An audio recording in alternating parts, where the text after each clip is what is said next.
No, it's wrong. All right. Pew pew. Lasers. So we're reviewing today. I'll just take them back up. The DeWalt, what's this called? Atomic, and the Bosch Professional GLM20. I've had like 4 of these because I keep giving them to friends and then losing them and giving them to friends and losing them. This one I bought in 2021, it looks like, at least has a manufacturer date on it.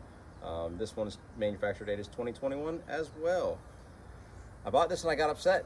I sent it to DeWalt and emailed to DeWalt and I said, what the heck, your laser's off. We've been cutting on a job all day and everything's at least 1/4 of an inch to 1/8 inch off. Like what's going on?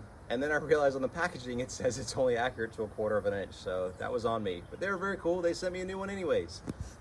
And the Bosch one is the one I use every day. This one we find when we're running base or something like that, where we're taking laser measurements, is like half a blade, maybe a blade off, which could be anything. If you're painting baseboard, it's good enough. Yeah, right? Like that's pretty darn close. You're talking blades, you're talking 30 seconds of an inch and 1/16 of an inch. So that's pretty close for us. And we're fine with that. And we've learned to adjust to it. We cut our material accordingly. So, so it's bouncing between, there you go, 13/16, 15/16, 7/8, 12. This one right here is rock solid on 7. The backs are the same, the fronts are the same. Okay, it's a little bit higher on the one than the other, but yeah, it's just not accurate, and that's okay. You know, you're estimating, you want a small little pocket laser. This little thing is tiny. It's about the size of your thumb. I mean, it's a tiny little thing, and this one, yeah, is about twice the length almost. But when you need accuracy and pure measurements, you need to go Bosch. I found too, when I was using the DeWalt, the smaller I thought was going to be better, but it's not. It's harder to hold up and you drop it more. Oh, that's true. And yeah. Fumble around with it. The Bosch, and the black, yeah, the black screen's just as hard to see. The DeWalt doesn't let you save your number either. Well, it saves you one number. What's nice about the Bosch is it'll save 2 numbers, so you can click it once, then you can do it again and make sure that, all right, yes, I got the same number twice. I know I'm good. Or for us, we've learned if it's 15/16 and 7/8, all right, we'll go to 7/8 plus then, because the laser is that accurate that we know it's bouncing back and forth between the two. So we definitely like the Bosch over the DeWalt there, but it is a better laser on its own packaging. The Bosch has 1/8 of an inch over 36 feet, I think it is. DeWalt is plus or minus 1/4 over 13 and feet, they're 36 basically feet. the same price, aren't they? Yeah, they're about maybe the DeWalt's like $10 cheaper. Yeah, they're about the same price, but you know, we got it because it was cute, it was little. I save it in my truck for estimating and to make sure I always have something to measure with me. But this is the Blaze Bosch GLM Professional 20 is the laser we use each and every day on the job. I was always on the Stanley silver packs because that's what my dad always got, but then I finally started up to the Fat Maxes because it does have a little bit better blade protrusion. I have nothing against Stanley, it's just hard to write on their label. We take the labels off and it gets really easy to write on these things. You can write whatever you want. Just hit it with a little 220 grit first. Or yeah, Coop likes to erase his with 220 grit, or like scuff it up with 220 grit. It does hold a little better. This is a number 2. It is a little bit harder with the number 3. The number 3 lead doesn't show up as well, but the number 2 does. I really like this new Irwin I got though.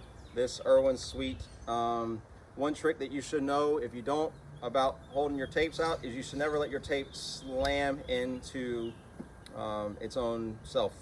It'll eventually loosen that up, and that's a 1/16 adjustment for when you push versus pull, or not even a 1/16, to be able to make sure you get your measurement exactly right. So it's smart to not let it slam in. I've been kind of messing with tapes now for a little while, and one of the reasons why I like this one is because my finger's naturally there, so it does slow it down.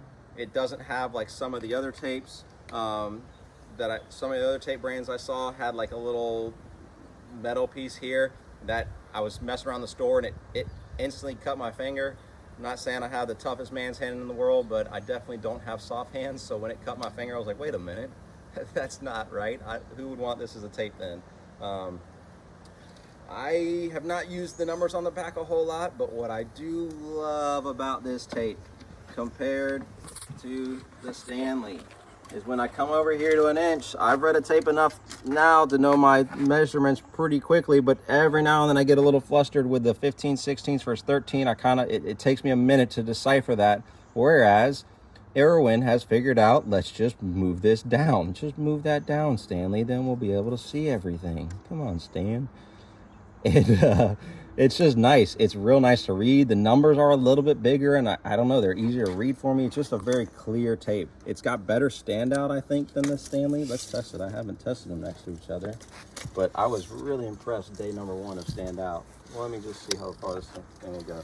I'm just going to keep it at 90. I'll give it a little bit of help with my finger.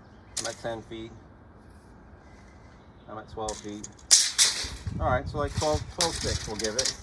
It broke right around 12. Same hand, that way no one says, you use your right instead of your left.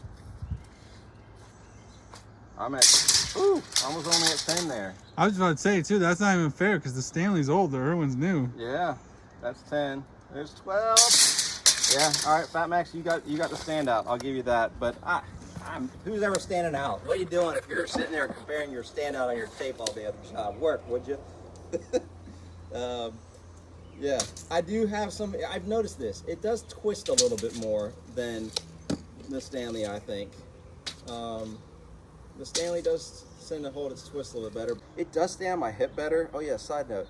I always shave my metal down, so I don't know, manufacturers, if you're watching this, that metal being real proud like that isn't necessary. That Irwin's nice and tight. It doesn't have a big standout. It's nice. It doesn't dig into your hip when it's sitting on your hip. Often in this tape, it's not as old. I try to review things for y'all that are a couple years old and have decent war stories. But I got a good feeling about this one. I think it's going to survive just fine. So thanks for watching. Keep tuning in for some content. It's going to be some good old used tools. No unboxing videos here.